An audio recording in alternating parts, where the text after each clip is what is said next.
வணக்கம். ஜெம் செய்திகளுக்காக தமிழ் மொழி. இந்திய நேரப்படி இரவு 8:30 மணி செய்திகள். முதலில் ஜெம் தலைப்புச் செய்திகளை காணலாம். இந்தியாவில் சிறுபான்மையினர்களுக்கு பாதுகாப்பு குறைவு என நெதர்லாந்து பிரதமர் ராப் ஜெட்டன் கருத்து. பன்முகத்தன்மை வாய்ந்த நாடு இந்தியா என பதிலளித்தார் இந்தியாவின் மேற்கத்திய நாடுகளின் தூதர் சிபி ஜார்ஜ் ராப். அம்மா உணவகங்களில் தரமான உணவுகளை தடையின்றி வழங்க முதலமைச்சர் சர் ஜோசப் விஜய் உத்தரவு. கேரளாவின் புதிய முதலமைச்சராக பதவியேற்றுள்ள சதீஷனுக்கு அதிமுக பொதுச் செயலாளர் எடப்பாடி பழனிசாமி வாழ்த்து. திட்டமிட்டபடி நாளை மறுநாள் 20ஆம் தேதி 10ஆம் வகுப்பு பொதுத் தேர்வு முடிவுகள் வெளியிடப்படும். பள்ளி கல்வித்துறை அமைச்சர் ராஜ்மோகன் அறிவிப்பு. தமிழ் மக்களின் கடல்சார் பெருமிதத்திற்கு செப்பு தகடுகளை மீட்ட பிரதமர் நரேந்திர மோடிக்கு நன்றி தெரிவித்தார் எடப்பாடி பழனிசாமி. ஆட்சி மாறினாலும் காட்சி மாறவில்லை என எடப்பாடி பழனிசாமி விமர்சனம். இனி விரிவான செய்திகளை காணலாம். இந்தியாவில் சிறுபான்மையினர்களுக்கு பாதுகாப்பு குறைவு என்று நெதர்லாந்து பிரதமர் ராப் ஜெட்டன் கருத்திற்கு 1000 ஆண்டுகளுக்கும் மேலான வரலாற்றை கொண்ட பெரும் பன்முகத்தன்மை வாய்ந்த நாடு இந்தியா என்று இந்தியாவின் மேற்கத்திய நாடுகளின் தூதர் சிபி ஜார்ஜ் ராப் பதிலளித்துள்ளார். பிரதமர் நரேந்திர மோடி 5 நாள் பயணமாக ஐக்கிய அரபு அமீரகம், நெதர்லாந்து, ஸ்வீடன், நார்வே, இத்தாலி ஆகிய 5 நாடுகளுக்கு பயணம் மேற்கொண்டுள்ளார்.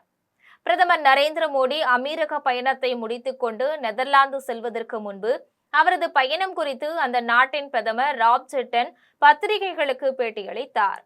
அப்போது இந்தியாவில் பத்திரிகை சுதந்திரம் பெரிய அளவில் இல்லை எனவும், அதுபோன்று இந்தியாவில் சிறுபான்மையினரின் உரிமைகளுக்கு அழுத்தத்தில் உள்ளன எனவும், இவர்களில் முஸ்லிம்களும் பிற சிறுபான்மையினரும் பாதிக்கப்படுகின்றனர் என்றும் பேசியிருந்தார். அதன்பின் ராப் ஜெட்டன் கருத்திற்கு இந்தியாவின் மேற்கத்திய நாடுகளின் தூதர் சிபி ஜார்ஜ் ராப் பதிலளித்துள்ளார்.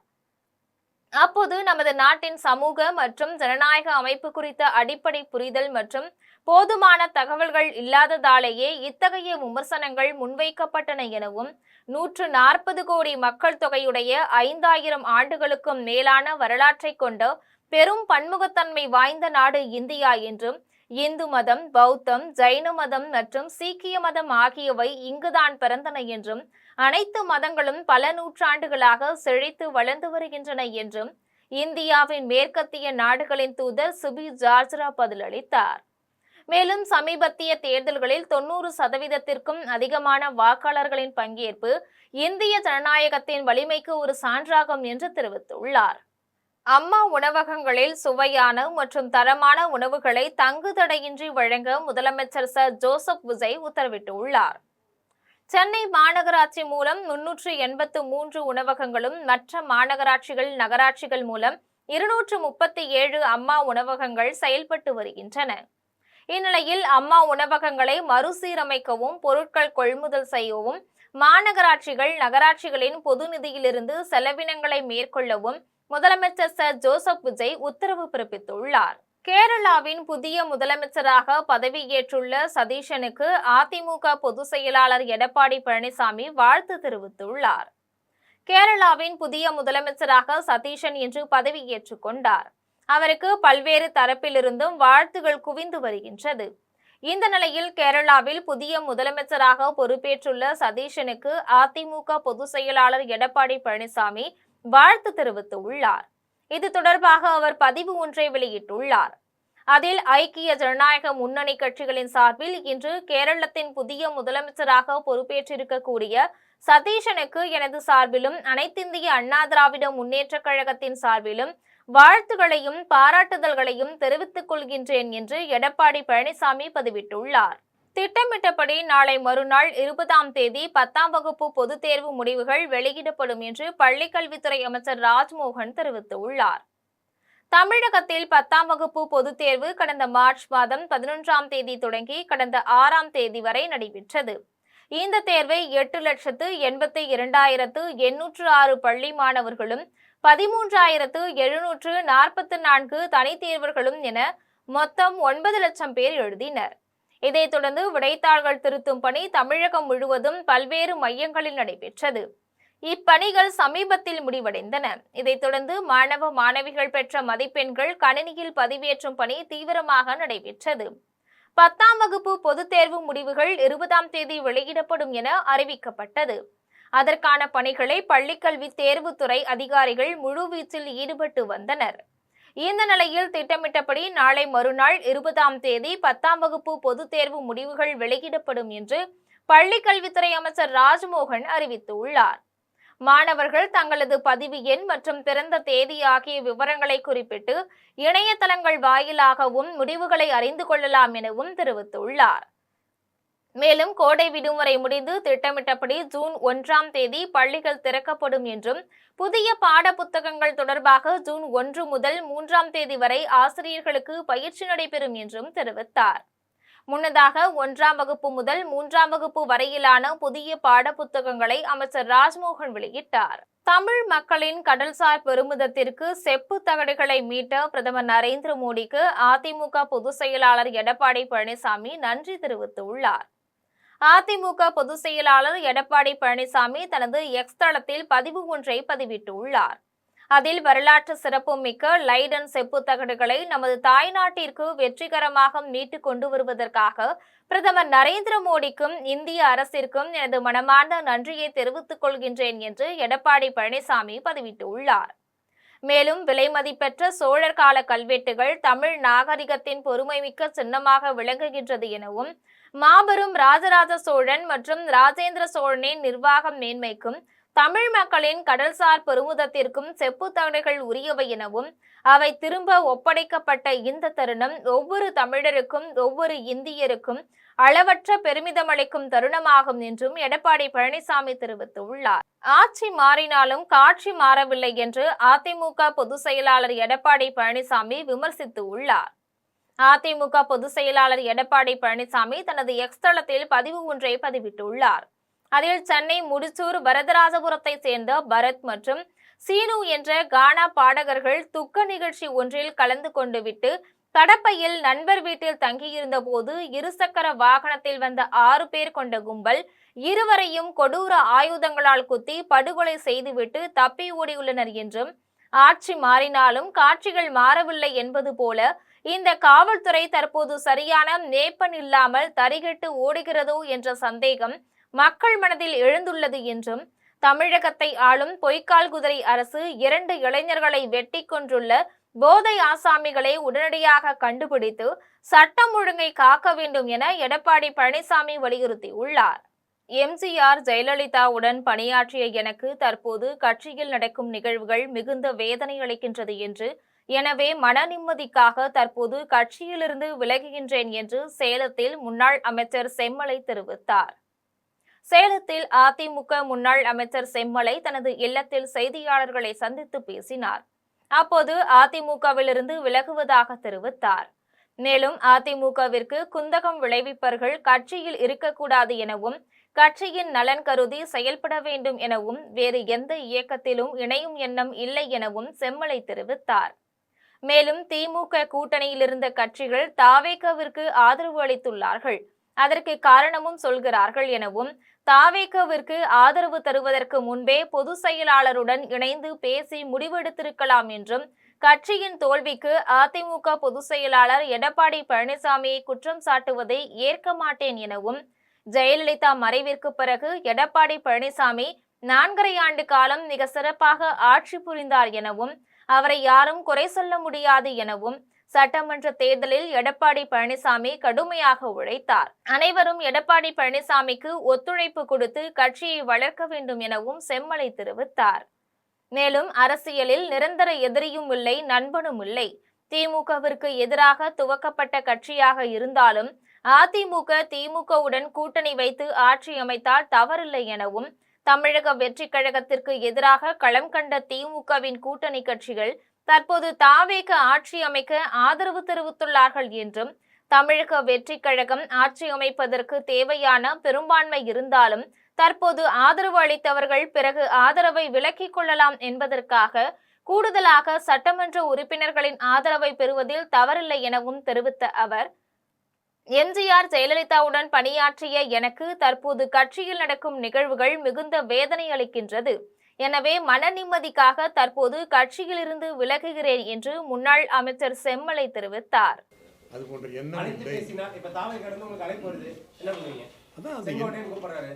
அந்த எண்ணமே எனக்கு இப்போதைக்கு இல்லை. என்ன நிம்மதியா விட்டு அமெரிக்கா போயிட்டு ஒரு 2 மாசம் கழிச்சு வரேன்.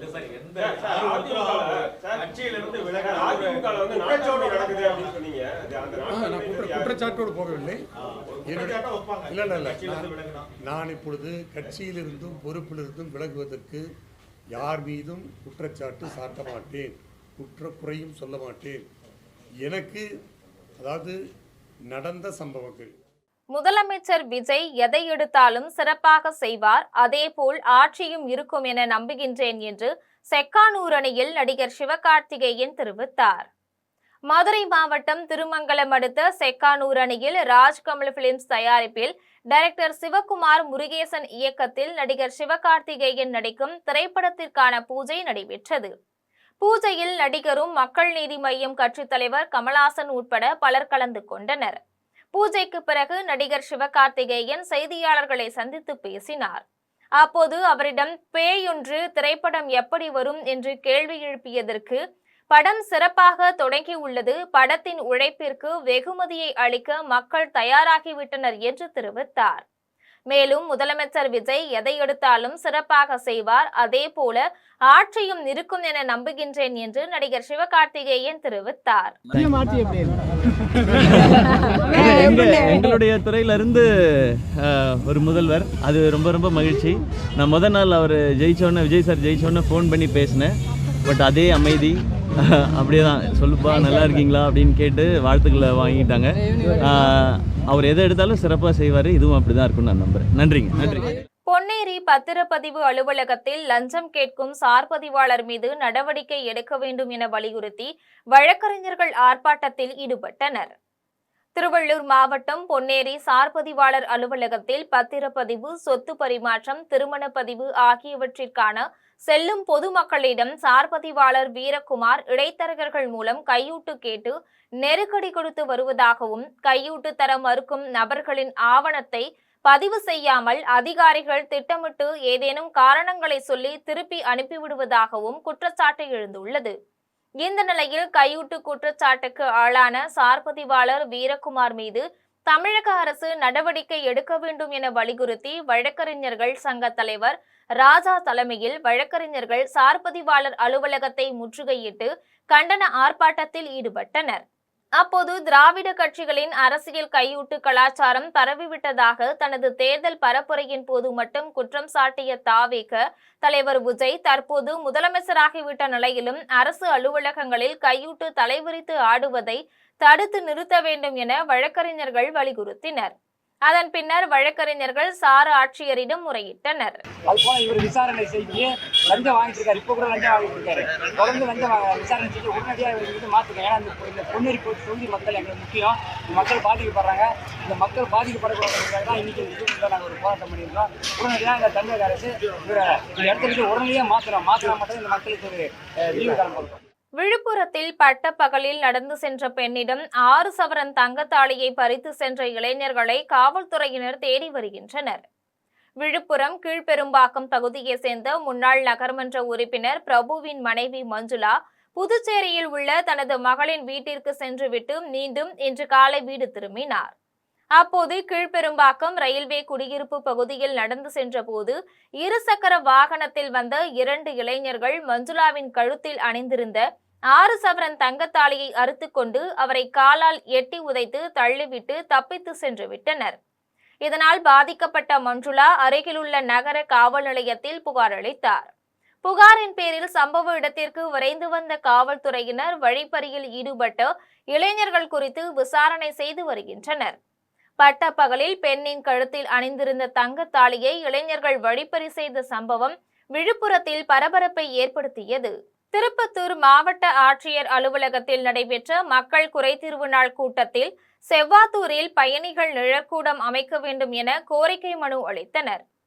திருப்பத்தூர் மாவட்ட ஆட்சியர் அலுவலகத்தில் வாரந்தோறும் திங்கட்கிழமையில் நடைபெறும் மக்கள் குறைதீர்வு நாள் கூட்டம் இன்று நடைபெற்றது. கூட்டத்தில் மாவட்டத்தின் பல்வேறு பகுதிகளைச் சேர்ந்த பொதுமக்கள் கலந்து கொண்டு தங்களின் கோரிக்கை மனுக்களை மாவட்ட ஆட்சியரிடம் வழங்கினர். இதில் கந்திலி ஒன்றியத்திற்கு உட்பட்ட செவ்வாத்தூர் ஊராட்சியை சேர்ந்த பொதுமக்கள் தங்கள் பகுதியில் பயணிகள் நிழற்கூடம் அமைத்து தர வேண்டும் என மனு அளித்தனர். அதில் செவ்வாத்தூரில் அமைக்கப்பட்டிருந்த பயணிகள் நிழற்கூடம் கடந்த 6 ஆண்டுகளுக்கு முன்பு அகற்றப்பட்டு அதன் பின்னர் புதிய நிழற்கூடம் அமைக்கப்படாததால் பொதுமக்கள், பள்ளி கல்லூரி மாணவர்கள் வெயில் மற்றும் மழையில் அவதிப்படுவதாகவும் உடனடியாக புதிய பயணிகள் நிழற்கூடம் அமைத்து தர நடவடிக்கை எடுக்க வேண்டும் எனவும் கோரிக்கை விடுத்தனர். மனுவை பெற்றுக்கொண்ட மாவட்ட ஆட்சியர் விரைவில் நிழற்கூடம் அமைக்க நடவடிக்கை எடுக்கப்படும் என தெரிவித்தனர். கேரள முதலமைச்சராக பொறுப்பேற்றுக் கொண்ட சதீஷன் தலைமையிலான அமைச்சர்களுக்கு லோக் பவனின் ஆளுநர் அர்லேக்கர் தேநீர் விருந்து வைத்து குழு புகைப்படம் எடுத்துக் கொண்டார். கேரள மாநிலத்தின் 13வது முதலமைச்சராக காங்கிரஸ் கட்சியை சேர்ந்த வி.டி. சதீஷனுக்கு ஆளுநர் ராஜேந்திர விஸ்வநாத் அர்லேக்கர் பதவி பிரமாணம் செய்து வைத்தார். அதைத் தொடர்ந்து முதலமைச்சர் சதீஷனுக்கும் 20 அமைச்சர்களுக்கும் லோக் பவனில் ஆளுநர் அர்லேக்கர் தேநீர் விருந்து அளித்தார். அதனைத் தொடர்ந்து குழுவாக புகைப்படமும் எடுத்துக் கொண்டார். பின்னர் தலைமை செயலகத்திற்கு சென்ற முதலமைச்சர் சதீஷன் முதலமைச்சரின் இருக்கையில் அமர்ந்து நிர்வாக ரீதியாக பொறுப்பேற்றுக் கொண்டார். அதனைத் தொடர்ந்து அமைச்சர்கள் ஆலோசனை கூட்டமும் நடைபெற்றது. சென்னை மாதவரத்தில் சட்டமன்ற தொகுதி அலுவலகத்தை சட்டமன்ற உறுப்பினர் எம்.எல். பிரபு திறந்து வைத்தார். தமிழகத்தில் புதிதாக தேர்வு செய்யப்பட்டுள்ள தாவேக சட்டமன்ற உறுப்பினர்கள் தங்களது தொகுதிகளில் அலுவலகங்களை திறந்து வைத்து மக்கள் பணிகளை தொடங்கி வருகின்றனர். இந்நிலையில் சென்னை மாதவரம் சட்டமன்ற தொகுதியில் புதிதாக பொறுப்பேற்றுள்ள தமிழக வெற்றிக் கழக சட்டமன்ற உறுப்பினர் எம்.எல். பிரபு தனது தொகுதி அலுவலகத்தை திறந்து வைத்தார். அப்போது செய்தியாளர்களுக்கு அனுமதி மறுக்கப்பட்டதால் நிகழ்ச்சியில் சலசலப்பு ஏற்பட்டது. அதனைத் தொடர்ந்து சட்டமன்ற உறுப்பினர் எம்.எல். பிரபு செய்தியாளர்களை சந்தித்து பேசினார். அப்போது மாதவரம் தொகுதியில் நீண்ட காலமாக நிலுவையில் உள்ள மக்கள் பிரச்சினைகளுக்கு முன்னுரிமை அளித்து விரைவில் தீர்வு காண நடவடிக்கை எடுக்கப்படும் என்று தெரிவித்தார். மேலும் மாதவரம் தாலுகா அலுவலகத்திற்கு போதிய பேருந்து வசதி ஏற்படுத்துதல், கிடப்பில் உள்ள மழைநீர் கால்வாய் பணிகளை விரைவுபடுத்துதல், சாலை வசதிகளை மேம்படுத்துதல் உள்ளிட்ட அடிப்படை தேவைகள் தொடர்பாக அதிகாரிகளுடன் நேரடியாக பேசி நடவடிக்கை எடுக்க இருப்பதாகவும் மாதவரம் சட்டமன்ற உறுப்பினர் எம்.எல். பிரபு தெரிவித்தார்.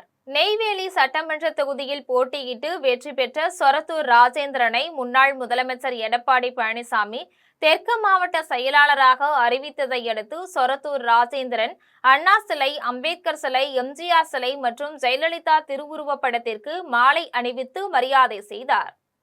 கடலூர் மாவட்டம் நெய்வேலி சட்டமன்ற தொகுதியில் போட்டியிட்டு வெற்றி பெற்ற சொரத்தூர் ராஜேந்திரனை நெய்வேலி, திட்டக்குடி, விருதாச்சலம், புவனகிரி, குறிஞ்சிப்பாடி ஆகிய தொகுதிகளுக்கு தெற்கு மாவட்ட செயலாளராக முன்னாள் முதலமைச்சர் எடப்பாடி பழனிசாமி அறிவித்துள்ளார்.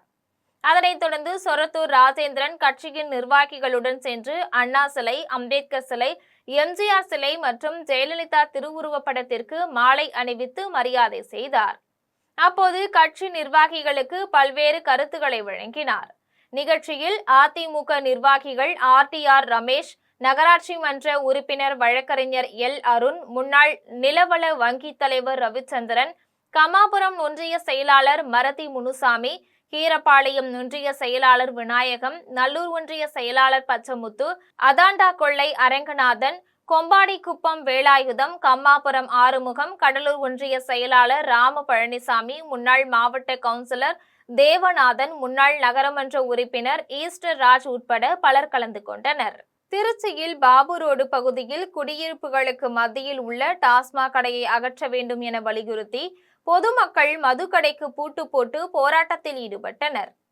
தமிழகம் முழுவதும் பள்ளி, கோவில், தேவாலயம் உள்ளிட்ட பகுதிகளில் பொதுமக்களுக்கு இடையூறாக உள்ள 717 அரசு மதுபான கடைகள் மூடப்பட்டு வரும் நிலையில் திருச்சியில் பாபு ரோடு பகுதியில் குடியிருப்புகளுக்கு மத்தியில் உள்ள டாஸ்மாக் கடையை அகற்ற வேண்டும் என வலியுறுத்தி அதிமுக கவுன்சிலரும் மாநில ஜெயலலிதா பேரவை துணை செயலாளருமான அரவிந்தன் தலைமையில் நூற்றுக்கணக்கான பொதுமக்கள் பங்கேற்று அரசு டாஸ்மாக் கடைக்கு பூட்டு போட்டு போராட்டத்தில் ஈடுபட்டனர்.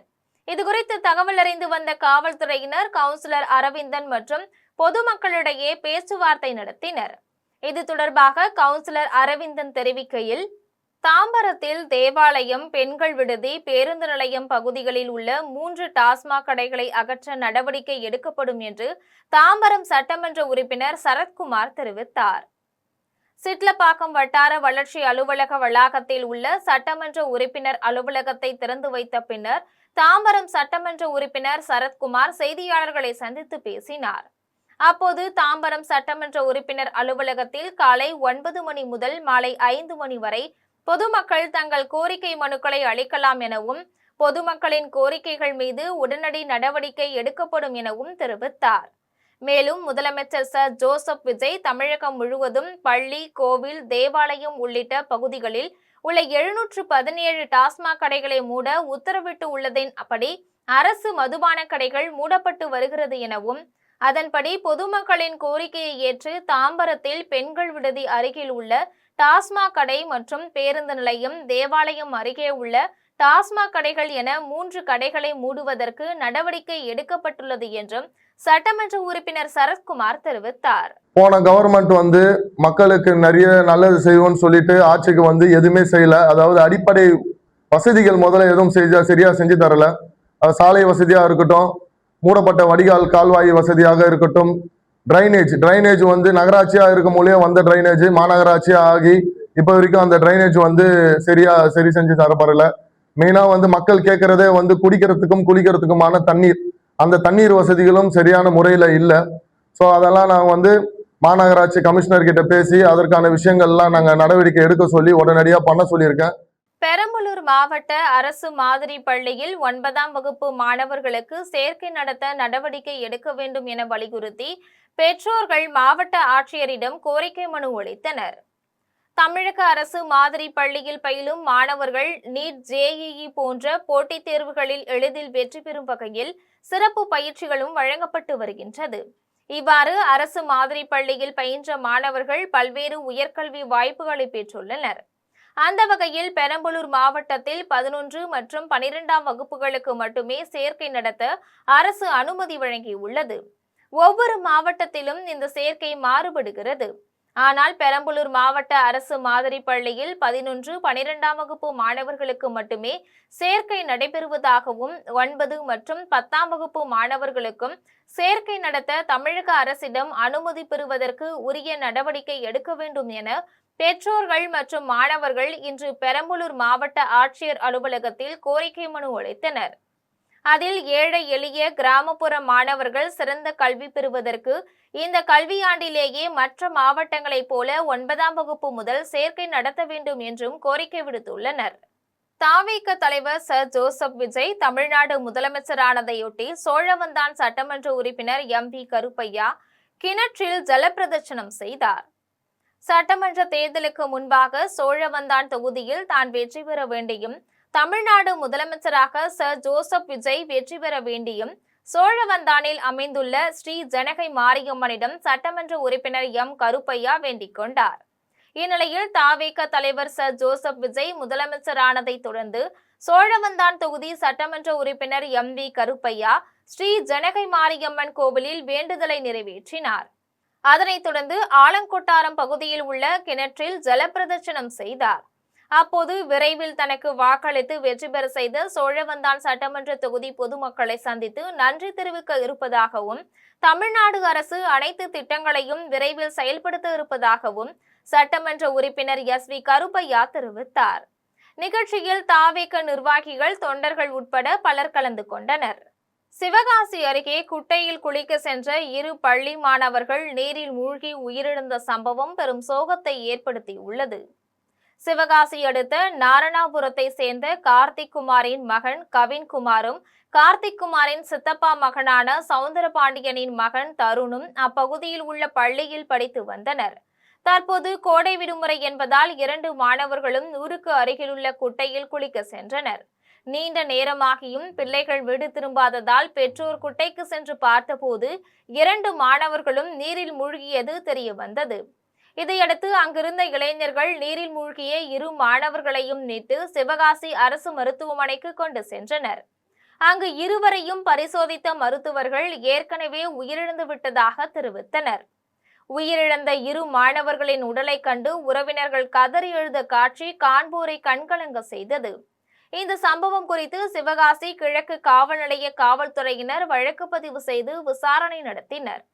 இதனிடையே பாதுகாப்பு அற்ற குட்டைகளை சுற்றி தடுப்பு வேலிகள் அமைக்க வேண்டும் என அப்பகுதி பொதுமக்கள் வேண்டுகோள் விடுத்துள்ளனர்.